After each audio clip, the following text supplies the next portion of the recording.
असं का? त्यांना आता या ठिकाणी आणण्यात आलेलं आहे. असे त्यांची परिस्थिती असताना त्यांना अंतरवाली सरळ छत्रपती संभाजीनगर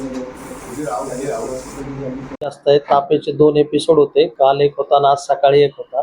त्यामुळे त्यांना ना चक्कर येत असल्या कारणाने, ताप असल्या कारणाने आणि सततचा दौरा, त्यामुळे असलेलं डिहायड्रेशन ह्या कारणाने त्यांचा BP ही 88/60 आहे.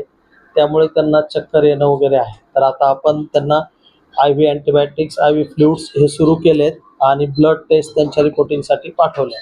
रिपोर्ट आल्यानंतर आपल्याला बाकीच्या गोष्टी लक्षात येतील. एकंदरीत हे लक्षात येत आहे की त्यांना आरामाची खूप जास्त आवश्यकता आहे.